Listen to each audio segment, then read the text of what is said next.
தஞ்சை மாவட்டம் கும்பகோணத்தில் இருந்து திருநாகேஸ்வரம் வழியாக 7 கிலோமீட்டர் தொலைவில் உள்ள ஊர்தான் தேப்பெருமாநல்லூர். புராண கால தொடர்புடைய இத்தலத்தில் வேதாந்த நாயகி சமேத விஸ்வநாத சுவாமி அருள் புரிகிறார். இந்த கோவில் ராஜராஜ சோழனால் கட்டப்பட்டதாக கூறப்படுகிறது. இக்கோவிலுக்கு அருகில்தான் உப்பிலியப்பன் கோவிலும் திருநாகேஸ்வரம் நாகநாத கோவிலும் உள்ளன. மறுபிறவி இல்லாதவர்கள் மட்டுமே இந்த திருக்கோவிலில் நுழைய முடியும்.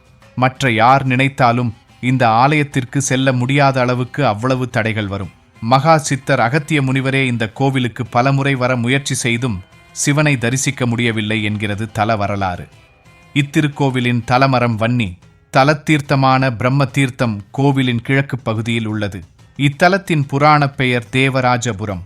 தினமும் காலையில் சூரிய பகவான் தன் ஒளிக்கதிர்களை சிவலிங்கத்தின் மீது படரச் செய்து வழிபடுகிறார். அதற்கு பின் தான் காலை 7 மணி அளவில் கோவில் திறக்கப்படுகிறது.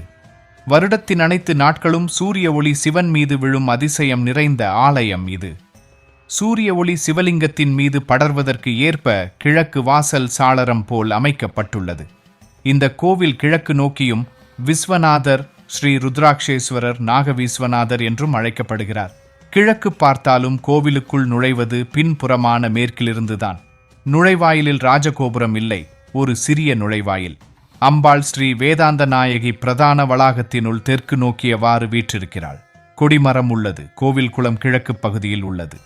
பிரதான கோவிலின் உள்ளே சிவலிங்கம் முழு ருத்திராட்சம் அலங்காரத்துடன் உள்ளது.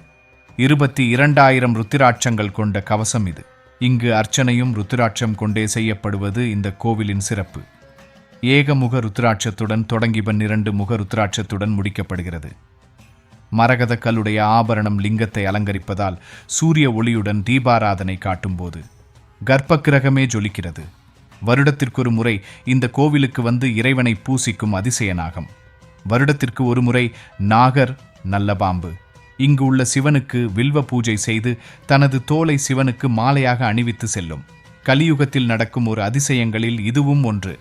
இத்தல சிவனை பிரதோஷம் அன்று தரிசிப்பது 1000 மடங்கு புண்ணியம் தரும். கோவில் சுத்தமாகவும் நேர்த்தியாகவும் பராமரிக்கப்படுகிறது. பிரதோஷம் தவிர மற்ற நாட்களில் காலை 11:30 மணிக்கு கோவில் மூடப்படுகிறது.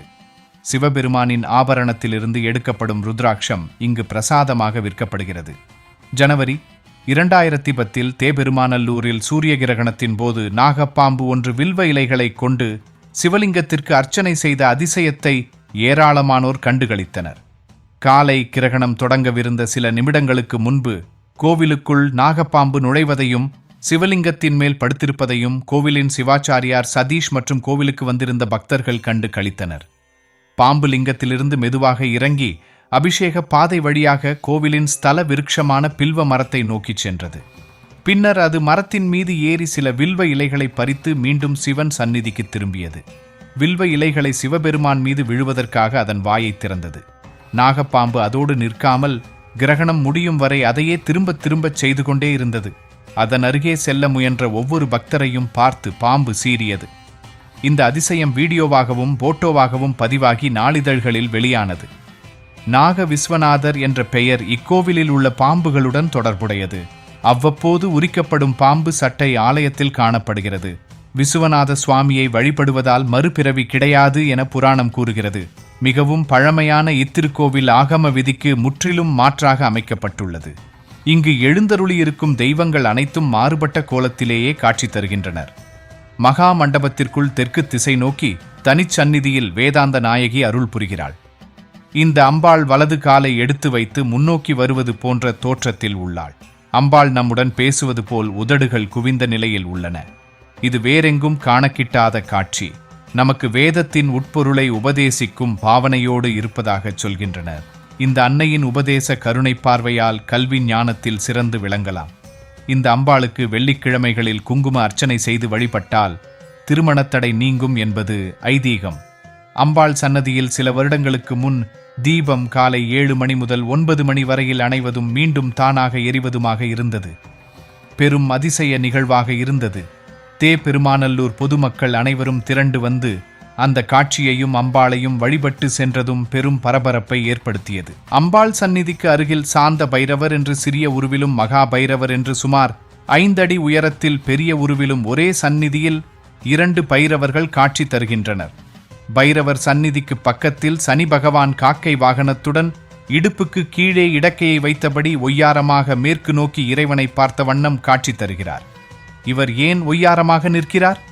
சனி பகவான் இறைவனை பிடிப்பதற்குரிய நேரம் நெருங்கிவிட்டதால் அம்பாளிடம் நாளை காலை 7:15 நாழிகை பொழுது ஈசனை பிடிக்கப் போகிறேன் என்று சொன்னார்.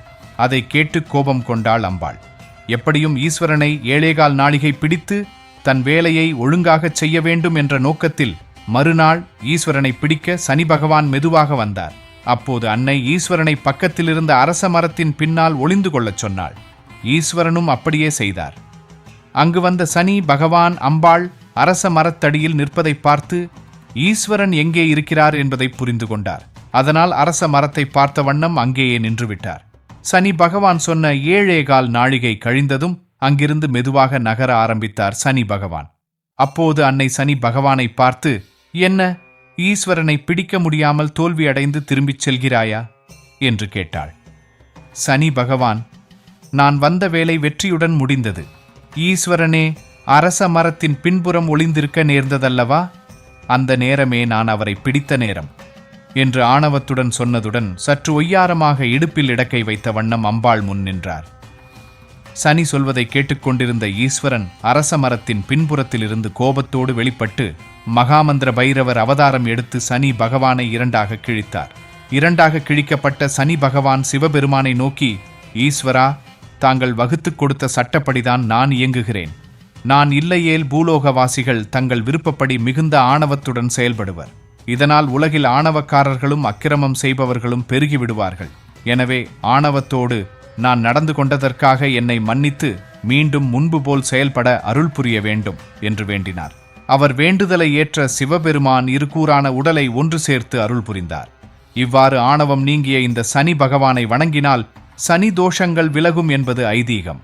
மகாமந்திர பைரவராக உக்கிரமாக காட்சி தந்த ஈஸ்வரனுக்கு 4 வேதங்களைச் சொல்லி அவர் கோபத்தை தணித்தாள் அம்பிகை.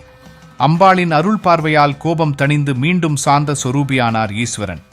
இதனால் அம்பாள் வேதாந்த நாயகி என்று பெயர் பெற்றாள். அந்த வேளையில் நாரதர் அங்கு வந்தார். ஈஸ்வரா, நீங்கள் சனி பகவானை 2ஆக கிழித்த பாவம் உங்களை பிடித்துக் கொண்டது. இனிமேல் நீங்கள் விஸ்வரூபம் எடுக்க இயலாது. எனவே நீங்கள் 12 ஜோதிர்லிங்கங்களை ஒரு சேர தரிசித்தால் மட்டுமே அந்த பாவம் நீங்கும் என்று கூறினார். உடனே ஈஸ்வரன் 12 ஜோதிர்லிங்க பரமேஸ்வரர்களையும் இத்திருத்தலத்திற்கு வரவழைத்தார். இதனை கண்ட நாரதர், இவர்களில் ஒருவர் இங்கு வந்தாலும் எத்தகைய பாவங்களும் சாபங்களும் தோஷங்களும் நீங்கிவிடும். அப்படி இருக்க 12 பேரும் வந்து இறங்கியதால் இது மிக அதிசயமான க்ஷேத்திரம் என்று போற்றி புகழ்ந்தார்.